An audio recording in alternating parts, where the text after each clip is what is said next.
கரூர் கூட்ட நெரிசலில் உயிரிழந்தவர்களின் குடும்பத்தினரை சென்னைக்கு அழைத்து வந்தது ஏன் என்பது குறித்து தமிழக வெற்றிக் கழகம் விளக்கம் அளித்துள்ளது. கரூரில் உயிரிழந்தவர்களின் குடும்பத்தினரை தாவேக தலைவர் விஜய் நேரில் சென்று சந்தித்து ஆறுதல் தெரிவிக்காமல் அவர்களை மாமல்லபுரத்திற்கு அழைத்து வந்தது குறித்து பல விமர்சனங்கள் எழுந்த நிலையில் தாவேக சார்பில் விளக்கம் அளிக்கப்பட்டுள்ளது. அதில் கரூரில் மண்டபத்தை தேர்வு செய்வதில் இருந்த சிக்கலை தாண்டி நிகழ்வை 3 மணி நேரத்திற்குள் முடிக்க வேண்டிய கட்டாயம் இருந்ததாகவும் தெரிவிக்கப்பட்டுள்ளது.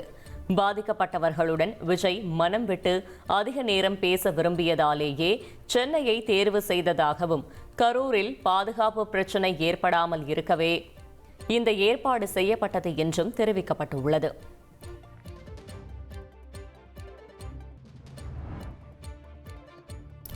கரூர் கூட்ட நெரிசலில் உயிரிழந்த கோடங்கிப்பட்டி ரமேஷின் மனைவி சங்கவி தமிழக வெற்றிக் கழக தலைவர் விஜய் அனுப்பிய 20 லட்சம் ரூபாயை திருப்பி அனுப்பியுள்ளார். கரூரில் உயிரிழந்தவர்களின் குடும்பத்தினருடன் விஜய் வீடியோ காலில் பேசும் பொழுது நேரில் வந்து சந்திப்பதாக கூறியிருந்த நிலையில் அவர்களை மாமல்லபுரத்திற்கு வரவழைத்து சந்தித்தார். இந்நிலையில் கோடங்கிப்பட்டி ரமேஷின் குடும்பத்தின் சார்பில் அவருடைய மனைவி சங்கவிக்கு பதிலாக ரமேஷின் அக்கா பூமதி, கணவர் அர்ஜுனன் ஆகியோர் மாமல்லபுரம் சென்றிருந்தனர். இதையடுத்து தனக்கு தெரியாமல் அவர்கள் மாமல்லபுரத்திற்கு சென்றதாலும் விஜய் நேரில் வராததாலும் விஜய் அனுப்பிய 20 லட்சம் ரூபாயை திருப்பி அனுப்பியதாக சங்கவி தெரிவித்துள்ளார்.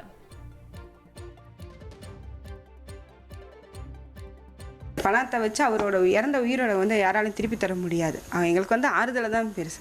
அவர் எங்களை நேரடியாக சந்தித்து ஆறுதல் தெரிவிக்கிறதா சொல்லியிருந்தார். ஆனால் அவங்க வராமல் அக்கௌண்ட்டில் பணம் மட்டும் போட்டு விட்டுருந்தாங்க.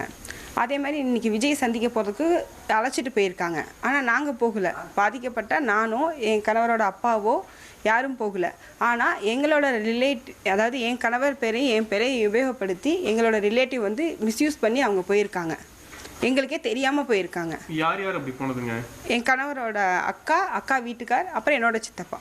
எங்களுக்கு ஃபேமிலி இஷ்யூஸ் இருக்குது. இதனால எங்களுக்கு பயங்கர மன உளைச்சல் சார். ஒன்று யாராவது எங்களுக்கு இன்ஃபார்ம் பண்ணணும். இவங்க கூட்டிகிட்டு போனவங்களும் எங்களுக்கு சொல்லியிருக்கணும், இந்த மாதிரி நாங்கள் உங்களை சார்பாக கூப்பிட்டு போகிறோம். யாரும் எங்களுக்கு எந்த தகவலும் சொல்லாமல் அவங்கள கூட்டிகிட்டு போயிருக்காங்க. இப்போ ஏன் உங்களை கூப்பிட்டு போகாமல் அவங்கள ஏன் கூட்டிகிட்டு போனோம்? எங்களை கூப்பிட்டப்ப நாங்கள் வரலைங்க சார். அவர் கூட்ட நெரிசலுக்கு போய் தான் இறந்தார். எங்களுக்கு நேரடியாக ஆறுதல் தெரிவிச்சா போதும், நாங்கள் எங்கேயும் வரலன்னு சொல்லிட்டோம். ஆனால் மாற்றி அதுக்கு அவங்கள கூப்பிட்டு போயிருக்காங்க. நாங்கள் ஆறுதல்னு சொல்லி கொடுத்த பணத்தை நான் திரும்ப அவங்களுக்கு ஆர்டிஜிஎஸ் பண்ணிட்டேங்க சார். பேங்க்கில் போய் இன்றைக்கி மத்தியானமே நான் பண்ணிட்டேன். இந்த மாதிரி அவங்க எங்களை தவறாக பயன்படுத்தி என்னை மன உளைச்சலுக்கு ஆளாக்குனதுனால நான் பணத்தை திரும்பி கொடுத்துட்டேன். அதே மாதிரி எங்களை நேரடியாக ஆறுதல் செலுத்தி பணமும் எல்லோரும் கொடுத்துட்டு போயிருக்காங்க. கவர்மெண்ட்லேருந்து கலெக்டர் ஆஃபீஸ்லேருந்து கொடுத்தாங்கன்னு நேரில் கொண்டு கொடுத்துட்டு போயிருக்காங்க. எல்லோரும் நேரில் தான் உங்களை கொடுத்துட்டு போனாங்க. இவங்களும் அதே மாதிரி நேரில் இருக்கணும். வராமல் அவங்க வாட்டுக்கு அக்கௌண்ட்டில் சொல்லாமல் போட்டு விட்டுட்டாங்க. 2,62,00,000 அதிகமான மக்களின் உள்ளங்களை வென்ற தந்தி டிவியின் டிஜிட்டல் தளங்கள்.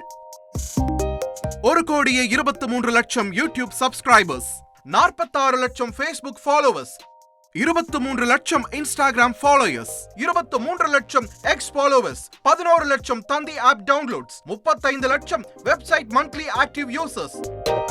அசுரபலம் கொண்ட எங்கள் டிஜிட்டல் கரங்களில் உங்கள் விளம்பரங்களை சேர்க்க வாட்ஸ்அப் பண்ணுங்க. 8939888378. Email advttanditv@dttv.in.